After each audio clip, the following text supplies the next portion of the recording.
Number 7 पर है।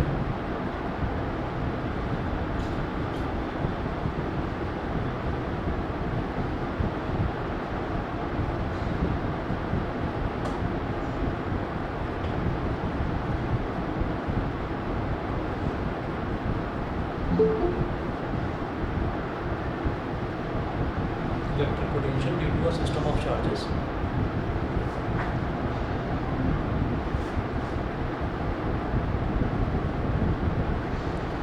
अब इसमें देखिएगा, suppose n point charges Q1, Q2, Q3 till Q1 lie at distances R1, R2, R3, Rn from a point P। तो हमारे पास कोई ये पॉइंट P है,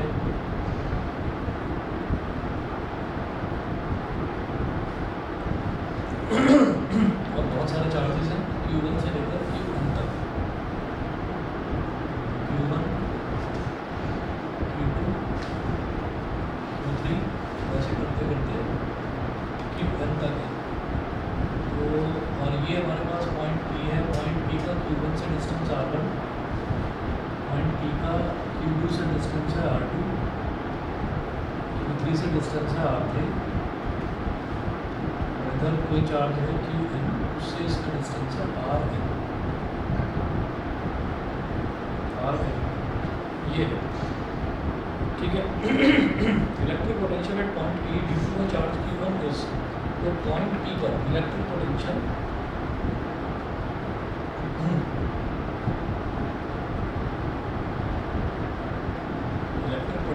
eight point P due to Q1 is, उसको V1 कर दिया। तो क्या होता है इलेक्ट्रिक पोटेंशियल 1/4πε0 Q/R, जो भी डिस्टेंस है। हम तो पॉइंट P पर पोटेंशियल निकालना चाहते हैं, इसकी वजह से भी, इसकी वजह से भी, सबकी वजह से। ये क्या हो जाएगा 1/4πε0 Q1/R1। ये पॉइंट P पर हुआ Q1 की वजह से इलेक्ट्रिक पोटेंशियल। उसके बाद similarly electric potential at point P due to other charges will be, बाकी चार्जेस की वजह से भी कितना हो जाएगा electric potential, V2 is equal to 1/4πε0 Q2/R2। इसी तरह से V3 हो जाएगा 1/4πε0 Q3/R3, और ऐसे ही dot Vn is equal to 1/4πε0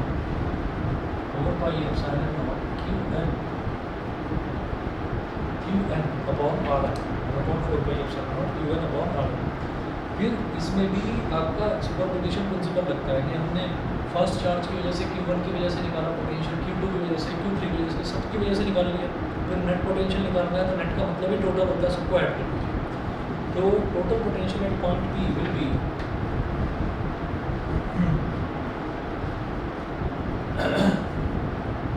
so total potential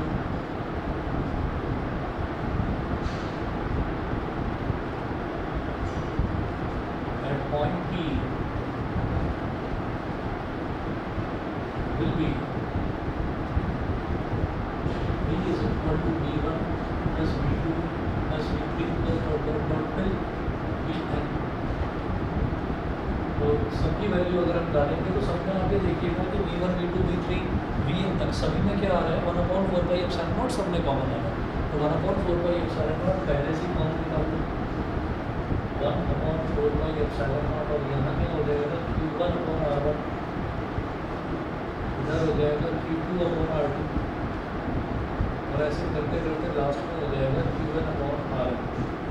तो हम ये देखते हैं कि यहाँ पर एडिशन हो रहा है, तो इलेक्ट्रिक पोटेंशियल क्या हो जाएगा 1/4πε0 और फिर सिग्मा, कैपिटल सिग्मा यानी कि समेशन, इसका साइन लगाएंगे 1 1 2 2 ऐसे 3 3, फिर ऐसे चलते चलते हम n तक पहुँच जाएंगे। तो यहाँ लिखेंगे sigma i is equal to 1 to capital N और Qi/Rn, Qi/Rn। ये हमारे पास इलेक्ट्रिक पोटेंशियल हो गया। फिर ये है कि if R1, R2, R3 till Rn are the position vectors of the n point charges, the electric potential at a point whose position vector is R vector would be, तो हम ये कहेंगे कि अगर सबका जो सबका ये सबके अलग अलग पोजीशन वेक्टर्स हैं R1 R2 R3, अभी तक तो हमने डिस्टेंस लिया था, अब हमने ये कहा कि R1 R2 R3 सारे के सारे पोजीशन वेक्टर्स हैं। तो अगर पोजीशन वेक्टर्स हैं तो electric potential at a point whose position vector is R vector. ठीक, हमने ये कहा कि इस वाला ये वाला जो चार्ज है इसका जो पोजीशन वेक्टर है वो R1 वेक्टर है, इसका R1 वेक्टर है, इसका R2 वेक्टर है, इसका R3 वेक्टर है। ठीक है, और ऐसे ही करते करते इसका Rn वेक्टर है। ठीक, और ये बोला कि जिस पॉइंट पर हम पोटेंशियल निकालना चाहते हैं उसका पोजीशन वेक्टर R वेक्टर है। तो ये एक्चुअली है क्या, इसको ना वैसे तो आप सीधा सीधा नोट कर लीजिए, लेकिन तरीका इसका क्या होता है, आपको देखिए मैंने कहा कि यहाँ पर चार्ज है Q1, चार्ज Q1, इसका पोजीशन वेक्टर R1 वेक्टर है। ठीक, तो इधर क्या है, यहाँ पर कहीं पर पोजीशन वेक्टर हमेशा निकाला जाता है ओरिजिन के रिस्पेक्ट में, और यहाँ पर ओरिजिन है तो इसका मतलब इसको ओरिजिन से ज्वाइन करिए तो ये आएगा R1 वेक्टर। और इधर है हमारा डायग्राम के हिसाब से इधर पॉइंट P है, इधर पॉइंट P है, तो पॉइंट P जो है पॉइंट P का पोजीशन वेक्टर कितना होता रखा है R वेक्टर। अच्छा मुझे क्या चाहिए, मुझे तो ये वाला डिस्टेंस चाहिए। ठीक, तो ये वाला कैसे निकलेगा, जब पॉइंट P का पोजीशन वेक्टर तो position vector with respect to origin होता है कि आप ओरिजिन से यहाँ तक पहुँचे। ठीक है, और ऐसे ही इसका R1 वेक्टर है तो आप ओरिजिन से यहाँ तक पहुँचे। आपको क्या चाहिए, आपको ऐसा देखना है कि इस चार्ज ये रखा हुआ है इसकी वजह से यहाँ पर पोटेंशियल निकालना चाहता हूँ। ठीक है, इसकी वजह से यहाँ पर पोटेंशियल, ऐसे ही अगला क्या हो जाएगा, अगला हमारे पास Q2 हो जाएगा। तो देखिए है वही, तो मैंने यहाँ पर Q2 लिख दिया, ऐसे Q2 लिख दिया, तो इसका अगर मैं इसको अगर ज्वाइन करूँ तो ये इस तरीके से आ जाएगा इन दोनों के बीच का डिस्टेंस। लेकिन पोजीशन वेक्टर पॉइंट P का तो ओरिजिन के रिस्पेक्ट में ही होगा, और Q2 का पोजीशन वेक्टर तो Q2 को भी आप ओरिजिन से ज्वाइन करिए। तो हम सिर्फ इतना कह रहे हैं कि यहाँ पर जैसे आप देखिए कि ये जो RI है, RI क्या है, RI एक तरह से ये वाला डिस्टेंस है, तो इसको हमने बोल दिया, चलिए इसको R1 वेक्टर लिया ना, कुछ और नाम ले सकते थे पर चलो छोड़ो कोई बात नहीं, इसको मैंने कह दिया चलिए RI ही बोल दिया इसको, चलिए RI वेक्टर ये बोल दिया, P से Q तक वाला। तो अब आप ये देखिए कि अब आपको कहाँ से कहाँ तक जाना है, अब आप ट्राइंगल लॉ लगाना है। ये Q2 में हटा रहा हूँ, मैं सिर्फ एक के लिए बता रहा हूँ, बाकी सबके लिए भी वही चीज़ वही रूल लगेगा। तो अब आप ये देखिएगा कि हमें जब पोटेंशियल निकालना होता है तो चार्ज से डिस्टेंस लेते हैं, चार्ज से डिस्टेंस लेते हैं तो ये RI वेक्टर इस तरह से होता है। भाई चार्ज से तो लेते हैं, जो चार्ज है उससे ही तो पोटेंशियल तक का डिस्टेंस निकालेंगे जिस पॉइंट पर पोटेंशियल निकालना चाहते हैं। तो ये एरो इस डायरेक्शन में हो गया। अब आप ये देखो कि आपके पास एक तरीका ये है, O से P तक मान लो आपको पहुँचना है, O से P तक आपको जहाँ मन करे वहाँ से आप कहोगे नहीं मुझे तो O से Q1 तक पहुँचना है, तो वैसे भी करोगे तब भी सही आएगा। आपने कहा कि O से P तक पहुँचना है तो एक रास्ता तो ये है कि ये क्या हो जाएगा R1 vector plus RI vector, एक रास्ता तो ये हो गया ट्राइंगल लॉ ये करता है, और एक रास्ता O से P तक पहुँचने का ये है डायरेक्ट R वेक्टर हो गया। मुझे किसकी ज़रूरत है, मुझे RI वेक्टर की ज़रूरत है, तो RI वेक्टर क्या हो जाएगा R vector minus R1 vector. ठीक है, और मुझे RI वेक्टर नहीं निकालना, मुझे RI निकालना है, तो RI क्या होगा इसका magnitude, R vector minus R1 vector का मैग्नीट्यूड ये हो गया। ठीक है जी, अब आप ये देखिएगा कि यहाँ पर भी यही दे रखा है R vector minus RI vector. अब ये क्या है, हम ये कहेंगे कि मैंने तो इसको RI बोल दिया, ठीक, लेकिन ये R1 ही तो RI होगा, R1 ही तो RI होगा पहले केस में, दूसरे केस में R2 हो जाएगा, तीसरे में R3 हो जाएगा। चाहे तो इसका नाम कुछ और रख सकते थे, चाहे तो इसका नाम हम Q1P वेक्टर रखते थे ताकि दिक्कत ना हो। मेरे को यही वाला डिस्टेंस चाहिए, बस यही वाला डिस्टेंस Q1 से P तक वाला। अब Q2 से P तक वाला लूँगा तो मैं RI थोड़ी लूँगा। ठीक, तो ये हमारे पास हो गया R vector minus R1 vector, और R1 पहले वाले के लिए R1 है, दूसरे के लिए R2, तीसरे के लिए R3। आप सीधा सीधा ले लेंगे, ये हो गया 1/4 pi epsilon summation I is equal to 1 to capital M और QI upon R vector minus RI vector, ये हो गया R vector minus RI vector. बताइए तो क्लियर है? ठीक है, अच्छा, इसके बाद देखिए electric potential due to a continuous charge distribution. Electric potential निकालना है due to a continuous charge distribution. Continuous charge distribution का मतलब क्या है कि अपना पॉइंट चार्जेस नहीं है हमारे पास, पहले तो पॉइंट चार्जेस थे, अब कंटिन्यूअस चार्ज हैं। कंटिन्यूअस चार्जेस कैसे होंगे कि मान लीजिए चार्जेस जो हैं वो एक लाइन के अलॉन्ग डिस्ट्रीब्यूटेड है तो वो हो जाएगा लाइन चार्ज डिस्ट्रीब्यूशन, या चार्जेस एक सरफेस पर फैले हुए हैं पूरे पर तो वो सरफेस चार्ज डिस्ट्रीब्यूशन, और या फिर जो चार्जेस हैं वो एक वॉल्यूम के अंदर भरे हुए हैं तो वो वॉल्यूम चार्ज डिस्ट्रीब्यूशन ऐसा होता है।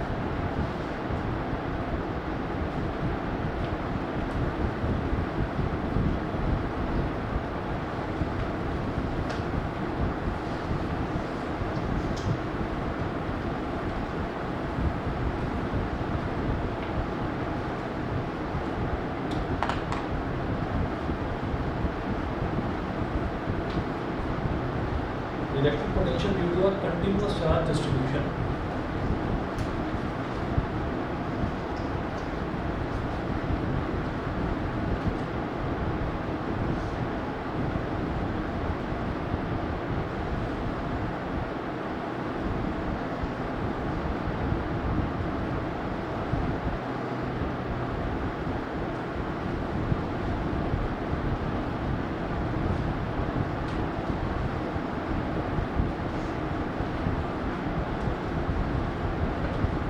Potential due to a continuous charge distribution. Continuous charge distribution की वजह से इलेक्ट्रिक पोटेंशियल हम निकालेंगे।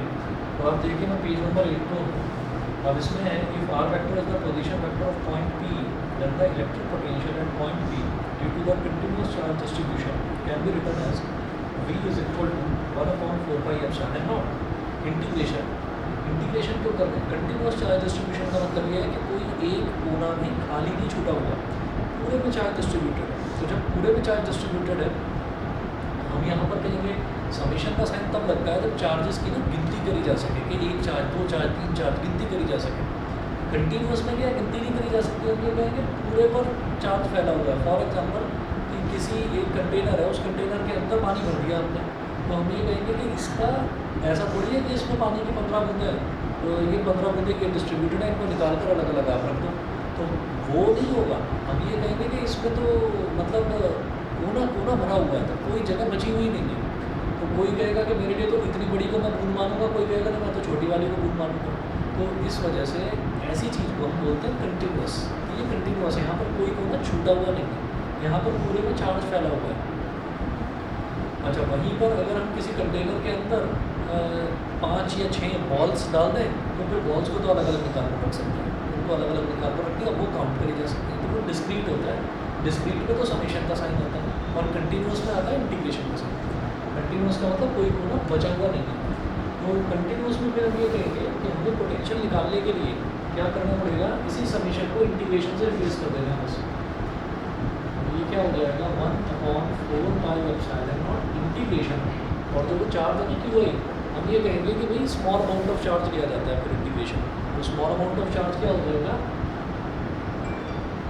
dq upon r vector minus ri vector का नॉट, ये हो गया। अच्छा, अब इसके बाद है when the charge is distributed continuously। हमें 3 तरीके के चार्ज डिस्ट्रीब्यूशन मालूम है। एक होता है लाइन चार्ज, चार्ज डिस्ट्रीब्यूशन, एक होता है surface charge distribution,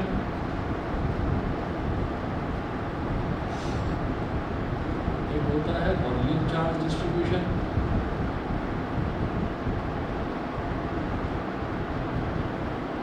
line charge जो है लैम्बडा होता है, lambda is equal to dq by dl। Surface charge होता है sigma is equal to dq by ds। Volume होता है rho is equal to dq by dv, dq by dv।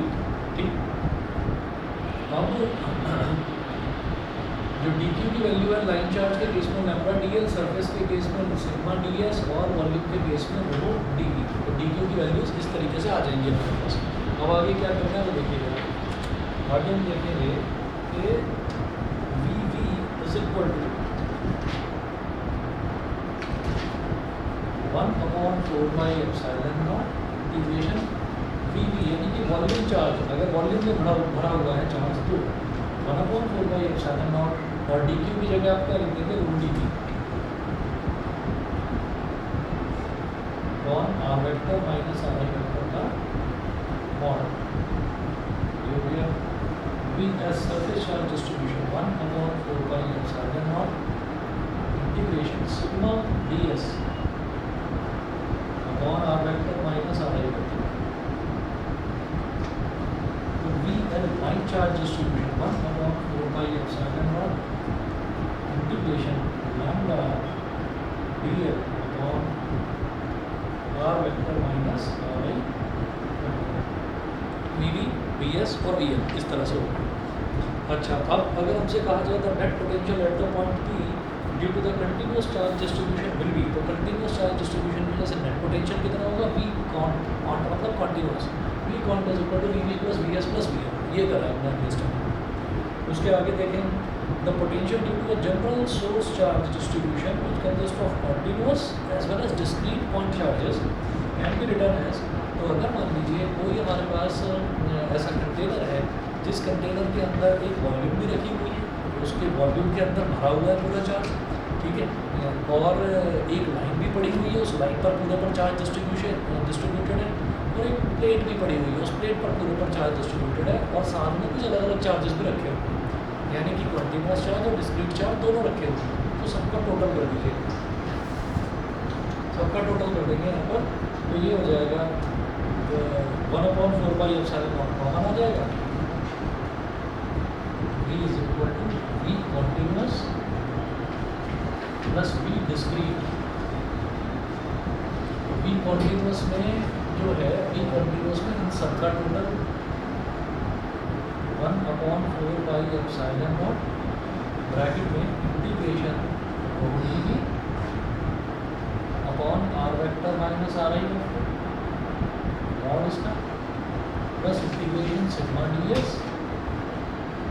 Upon are vector minus are I vector का और plus integration lambda D L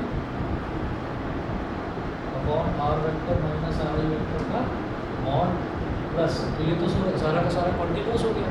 अब discrete की बात करते हैं, तो डिस्क्रीट वाला जो उसका ये फॉर्मूला है, तो 1/4 तो इसमें भी आ रहा है, ये हो जाएगा sigma I is equal to 1 to n Q I upon are vector minus are I vector का मॉड, ये हो गया। तो ये ऐसे चार्ज डिस्ट्रीब्यूशन के लिए जिसमें कंटिन्यूअस डिस्क्रीट सब कुछ आ रहा है, ऐसे आगे चलेंगे।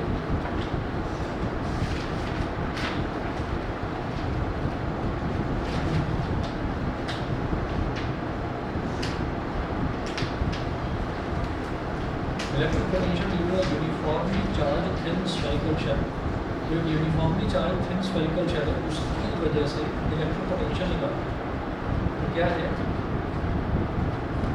स्फेरिकल शेल का मतलब, आप समझ लीजिए कि वो अंदर से खोखला है, शेल है, शेल का मतलब ये है कि बस बॉल है लेकिन अंदर उसमें कुछ भरा हुआ नहीं है।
electric potential due to a uniformly charged and spherical shell.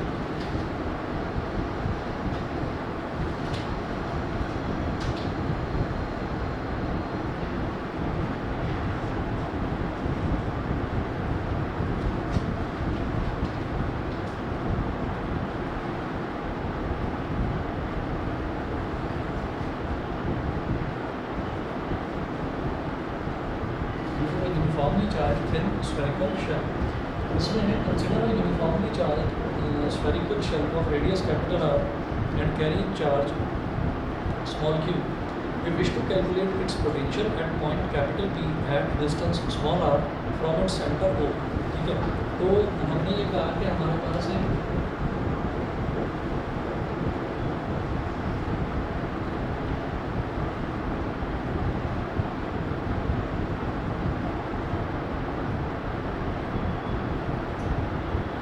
एक स्फेरिकल शेल है और इस स्फेरिकल शेल का ये सेंटर हो गया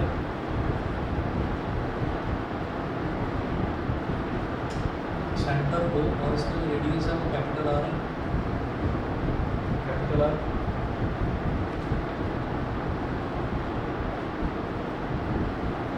this is shell with charge capital Q.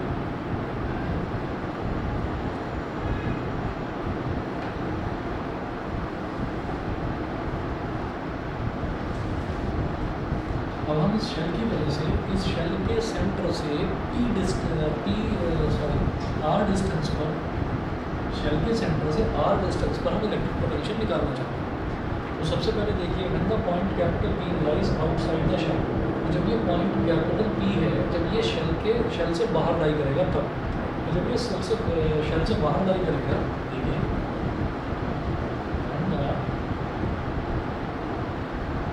Point lies outside the shell.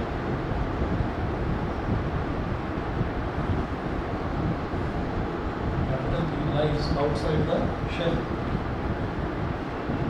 So small r is greater than capital R. तभी जो डिस्टेंस है स्मॉल r कैपिटल R से बड़ा है। ठीक है जी।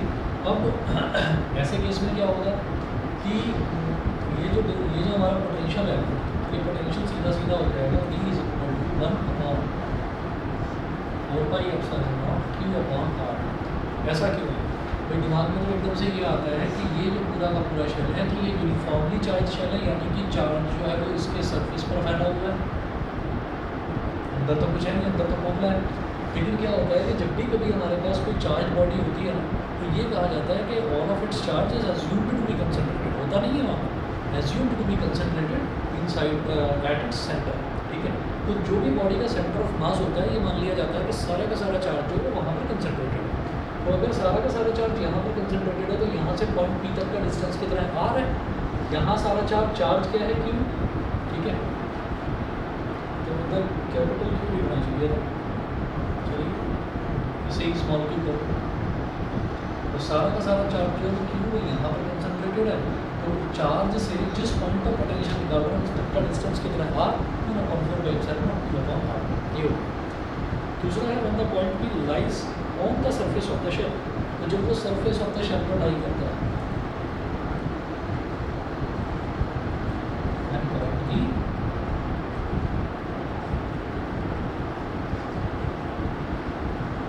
lies on the surface of the shell,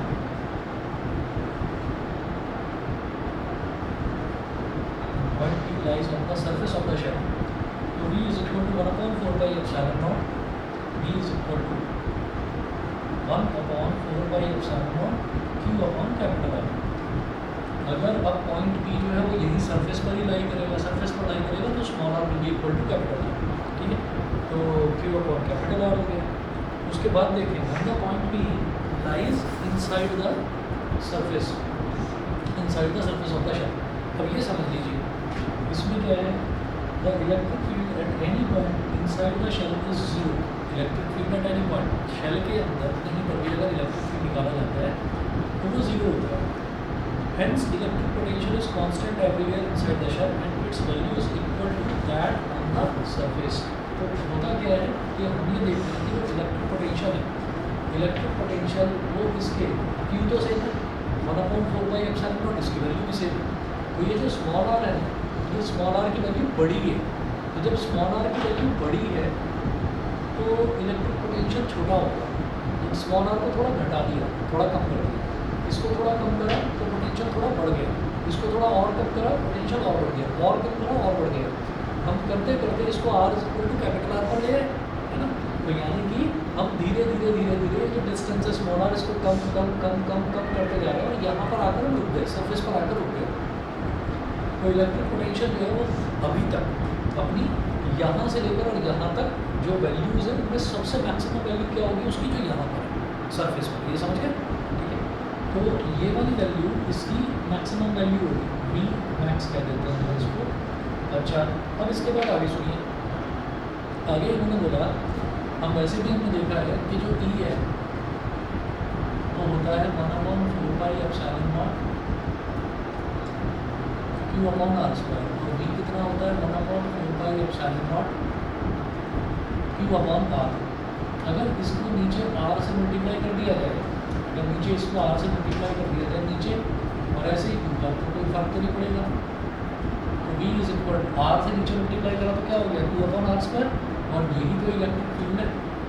तो we की वैल्यू कितनी हो गई ई इंटू आर। तो ई कितना होता है, ई होता है वी अपॉन आर। अच्छा, और जो इलेक्ट्रिक फील्ड है, इलेक्ट्रिक फील्ड की ना डायरेक्शन होती है, तो इसका एक डेरिवेशन मैं इसी चैप्टर में करवाऊंगा। फिलहाल के लिए बस ये ध्यान रहे कि जो इलेक्ट्रिक फील्ड है it is equal to minus d V upon d r. Minus d V upon d r यानी कि माइनस डी वी क्यों बोल रहा हूँ मैं, माइनस डी आर क्यों बोल रहा हूँ मैं, इस वजह से बोल रहा हूँ क्योंकि यहाँ कंटिन्यूस चार्ज डिस्ट्रीब्यूशन है।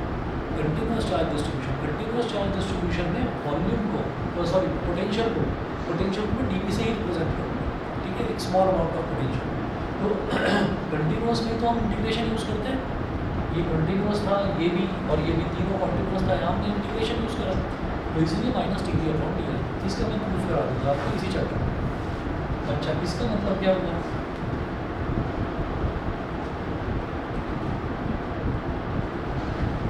E is equal to 0 inside a shell। ये हम चैप्टर 1 में प्रूव कर चुके हैं लास्ट टॉपिक का कि इलेक्ट्रिक फील्ड 0 होगा इनसाइड अ स्फेरिकल शेल, और इलेक्ट्रिक फील्ड होता है minus d V upon d r. तो minus d V upon d r is equal to 0। अब इस नेगेटिव साइन अगर 0 के इक्वल है तो इससे कोई फर्क नहीं पड़ता, हम ये कहेंगे it implies that d by d r of V is equal to 0। किसका डिफरेंशियल 0 के बराबर होता है, कांस्टेंट का, v is equal to constant. किसका डिफरेंशियल 0 के बराबर होता है, किसी कांस्टेंट का डिफरेंशियल 0 के बराबर होता है। तो इसका मतलब ये आपका कांस्टेंट, कांस्टेंट कितनी होगा, कितना होगा, हम ये कहेंगे भाई यहाँ से बढ़ते घटते डिस्टेंस को घटाते हम यहाँ तक पहुँचे। यहाँ तक पहुँचे तो v ने अपनी एक वैल्यू ले ली थी ना, v is equal to 1/4πε0 q upon capital R, ये वैल्यू ले ली थी v ने। तो अब इतनी वैल्यू है और जैसे ही वो अंदर आए तो अब जो इलेक्ट्रिक पोटेंशियल है वो कांस्टेंट हो गया। कांस्टेंट मतलब यहाँ पर जो वैल्यू थी वही वैल्यू उसकी कांस्टेंट थी। आप यहाँ सेंटर तक पहुँचो, अंदर कहीं भी घूमो उसकी वैल्यू कांस्टेंट रहेगी, और वो कांस्टेंट वैल्यू किसके इक्वल होगी, वही जो सरफेस पर होगी। सही है, बताइए क्लियर। अब देखिए अगर क्वेश्चन देखते हैं मेडिकल से, determine the electric potential at the surface of a gold nucleus, the radius is 6.6 into 10 to the power minus 15 and the atomic number Z is equal to 17 and given charge on a proton is this. Determine electric potential at the surface of a gold nucleus.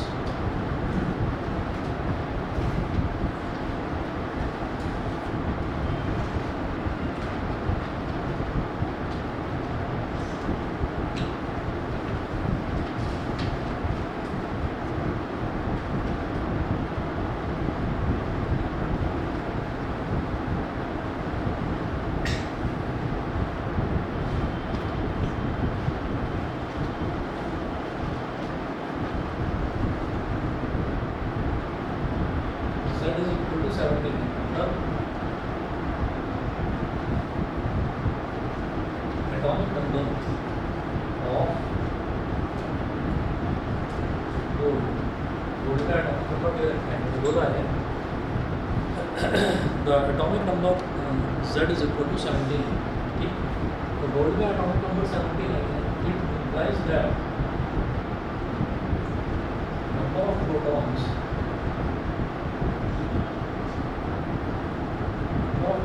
Is equal to 17 है। इसका मतलब है number of protons, जो atomic number है, atomic number की definition ही ये होती है कि number of protons is equal to 17 है। तो हम ये कहेंगे कि charge on one proton is equal to 1.6 into 10 की पावर माइनस 19 कूलम। तो चार्ज ऑन 79 प्रोटॉन्स, भाई न्यूक्लियस के अंदर तो सारे के सारे प्रोटॉन भरे रहते हैं, तो न्यूक्लियस की वजह से ही मेरे को बताना है पोटेंशियल। तो charge on 79 protons is equal to 79 to 1.6 into 10 की पावर माइनस 19 मल्टीप्लाई करेंगे 16 9 जा 144, 16 9 जा 144, 14 कैरी आ गया, 16 7 जा 112, 112 और 14 126, 126.4 into 10 की पावर माइनस 19 कूलम। ठीक है जी। इसके बाद देखिए द रेडियस इज 6.6 into 10 की पावर माइनस 15 मीटर।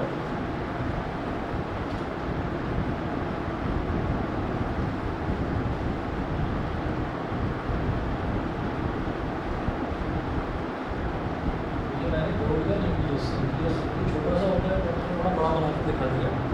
ये हो गया गोल्ड का न्यूक्लियस। अब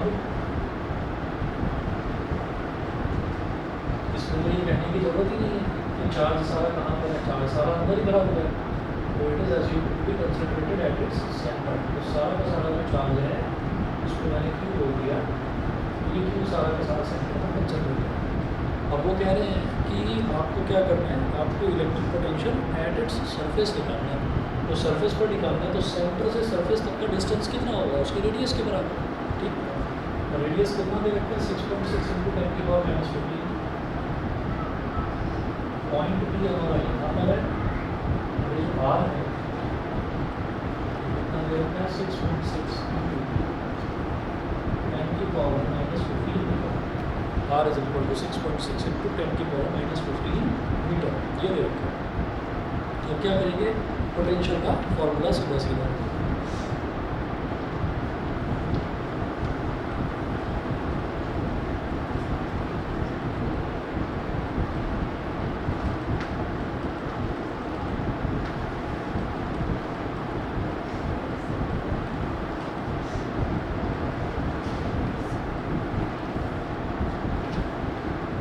therefore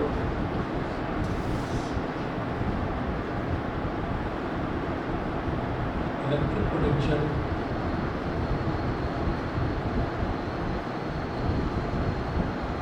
at the surface is equal to 1/4 pi epsilon naught q upon r, 1/4 pi epsilon naught q upon r।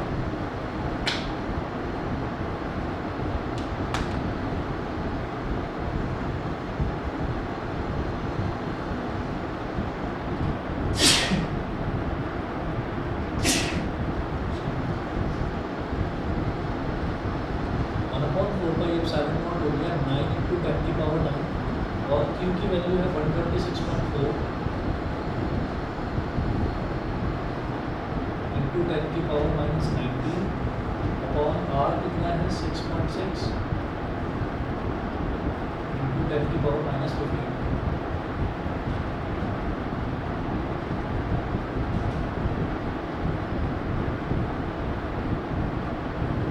तो इसको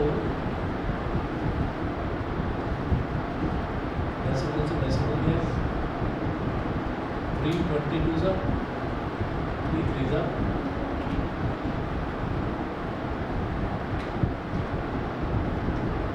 चलो 22 से ही करेंगे इसको सीधा सीधा divide.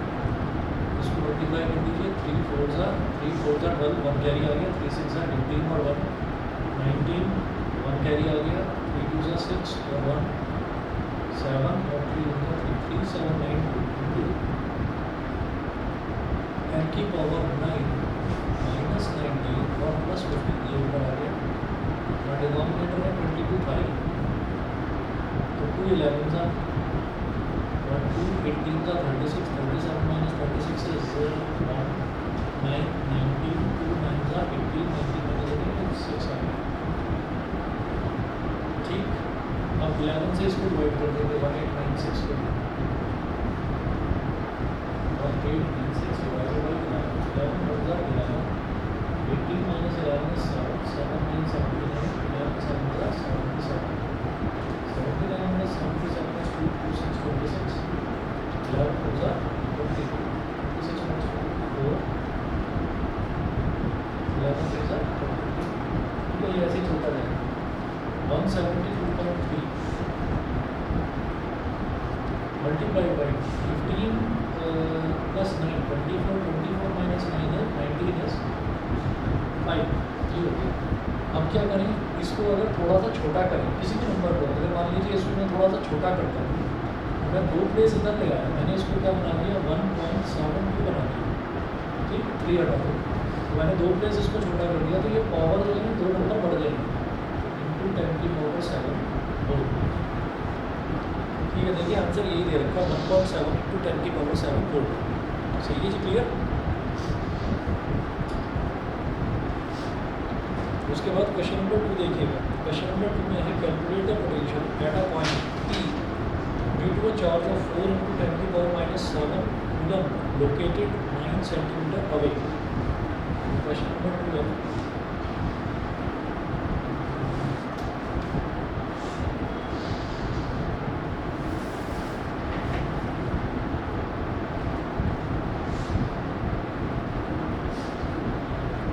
Calculate the potential at a point P due to a charge 4 into 10 की power -7 coulomb. हमारे पास एक चार्ज है Q, इसकी वैल्यू है 10 की पावर -7 कूलम। यहाँ से कोई ये पॉइंट है P, उससे कितना दूर है 9 centimetre, due to a charge of this located 9 centimetre away. R कितना है 9 सेंटीमीटर, ये हो गया। ठीक है, अब पोटेंशियल निकालना पॉइंट P पर। Potential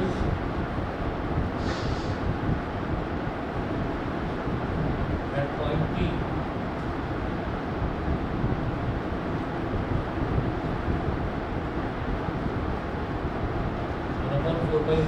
Q upon R। ये 9 सेंटीमीटर है, सेंटी का मतलब होता है 10 की पावर -2, तो हो गया 9 इंटू 10 की पावर 9 मल्टीप्लाइड बाई Q कितना है 4 इंटू 10 की पावर -7 और R है 9 इंटू 10 की पावर -2, 9 इंटू 10 की पावर -2 मीटर। सेंटीमीटर है, मीटर का तो रहने दो, एम ही लिखा रहने दो, और सेंटी का जो सी है, सी की जगह आ जाएगा 10 की पावर -2 मल्टीप्लाई हो जाएगा। अब देखिएगा इधर 9 से 9 कैंसिल आउट हो गया, इधर 4 बचा और ये हो गया 4 इंटू 10 की पावर 9 माइनस 7 इज 2, और ये भी 2 ऊपर आ गया, तो 2 प्लस 2 4 इंटू 10 की पावर 4 वोल्ट्स। ठीक है जी, तो पहले का आंसर तो ये हो गया 4 इंटू 10 की पावर 4 वोल्ट्स। उसके बाद देखिएगा सेकंड पार्ट इसका देखेंगे। सोमेन यहाँ तक क्लियर है, बताइए। ठीक है। ठीक है,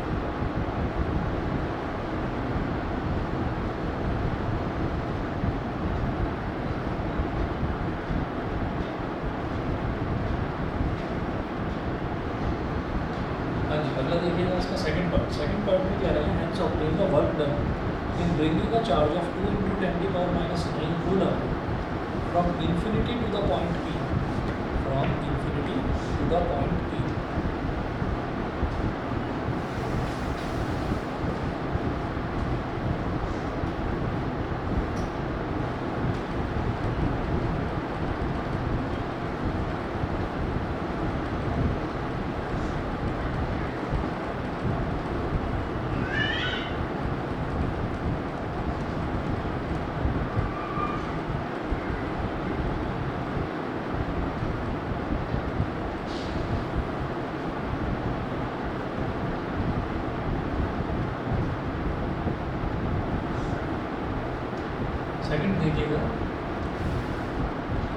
अब ये पॉइंट पी है, second,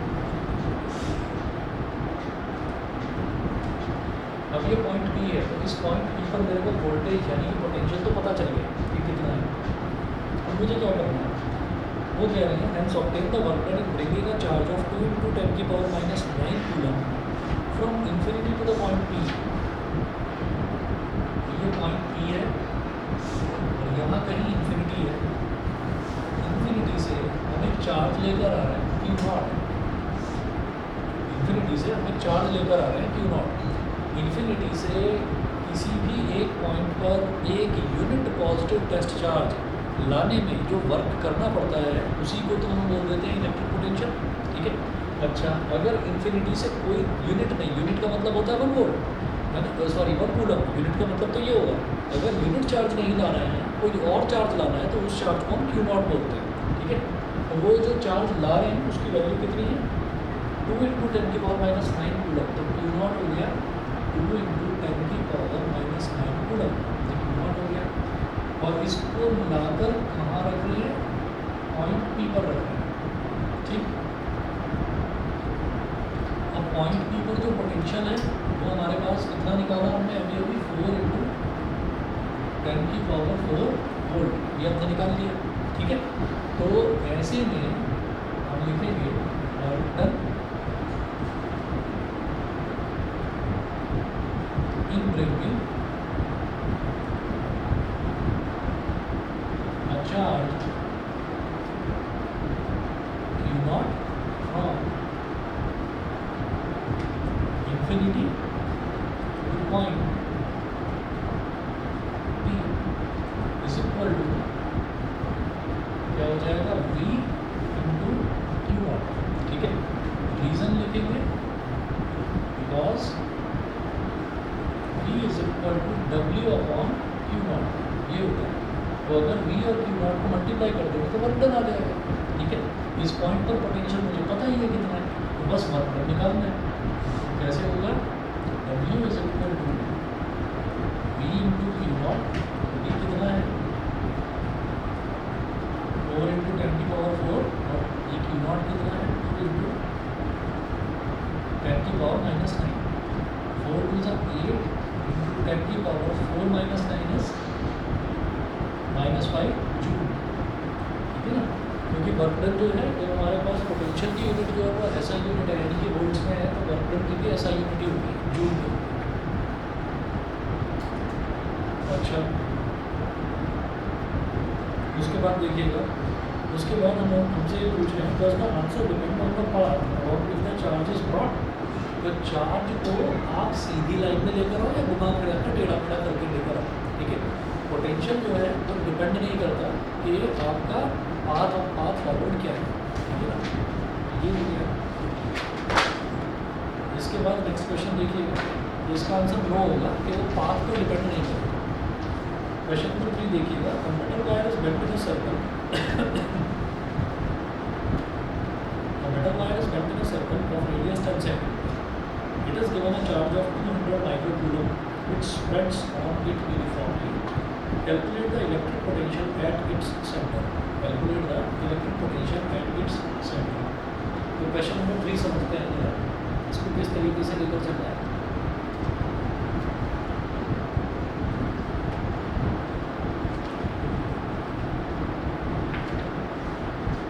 A metal wire is bent in a circle of radius 10 centimeter.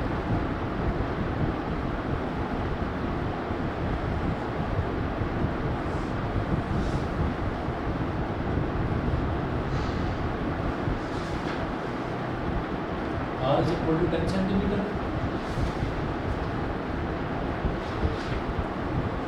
R is equal to 10 centimeter. Senti का मतलब होता है 10 की पावर -2, तो ये 10 की पावर -1 मीटर यानी कि 0.1 मीटर हो जाएगा, ठीक है। तो रेडियस तो हमारे पास ये आ गया। अब मेटल वायर है और वो ये बोल रहे हैं it is given a charge of 200 microcoulomb which spreads on it uniformly. इस पर पूरे पर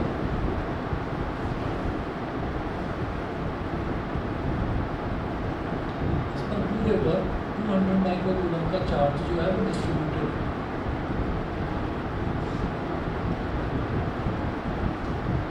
तो जो इस पर चार्ज डिस्ट्रीब्यूटेड है Q, that is 200 micro, 200 into 10 की पावर, माइक्रो का मतलब होता है 10 की पावर -6, ठीक है। अब ये 2 जीरो से ये 2 इंटू 10 की पावर 2 हो जाएगा, तो ये इसको लिख लो 2 इंटू 10 की पावर -4 टू 1, समझ गया। तो चार्ज की वैल्यू ये होगी। अच्छा, अब वो कह रहे हैं कि आपको इसके सेंटर पर निकालना है, calculate the electric potential eight its centre, इसके सेंटर पर इलेक्ट्रिक पोटेंशियल निकालना है यहाँ, ठीक है। सेंटर को पॉइंट भी बोल दीजिए। तो हम ये करेंगे कि यहाँ पर एक स्मॉल अमाउंट ऑफ चार्ज ले लीजिए, और ये डिस्टेंस तो कैपिटल R ही रहेगा, ठीक है। तो एक स्मॉल अमाउंट ऑफ चार्ज ले लीजिए, वो क्या हो जाएगा डी की। स्मॉल अमाउंट ऑफ चार्ज क्यों ले रहे हो? स्मॉल अमाउंट ऑफ चार्ज इस वजह से ले रहे हैं क्योंकि चार्ज जो है पूरे पर यूनिफॉर्मली डिस्ट्रीब्यूटेड है। तो जहाँ पर भी कंटिन्यूस चार्ज का मामला होता है वो क्यों ना लिखकर डी क्यू लिख देते हैं, ठीक। अब देखिए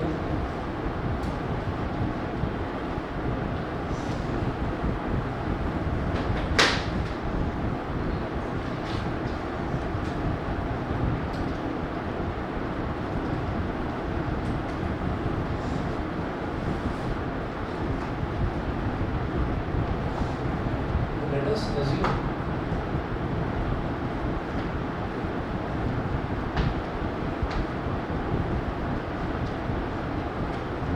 a small charge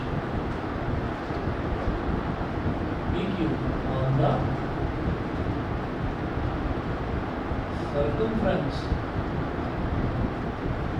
circumference of the wire। Wire को सर्कल की फॉर्म में बेंड कर रखा है, आपका सर्कमफ्रेंस ऑफ द वायर। तो BB is equal to 1/4πε0 integration dq/r। ये समझ गए होंगे आप, क्योंकि जो हमको ये दे रखा है जो डिस्टेंस है, वो डिस्टेंस तो इस बार कैपिटल R दे रखा है, स्मॉल r नहीं दे रखा है। और कंटिन्यूस चार्ज डिस्ट्रीब्यूशन है, इस वजह से मैंने क्या करा, इंटीग्रेशन का साइन लगा दिया। हम क्या करेंगे, एक्चुअली डीवी में इंटीग्रेशन का साइन नहीं लगाएंगे, डीवी में सिर्फ कितना लिखिए dq/R। हम क्या करेंगे, इंटीग्रेटिंग बोथ साइड्स,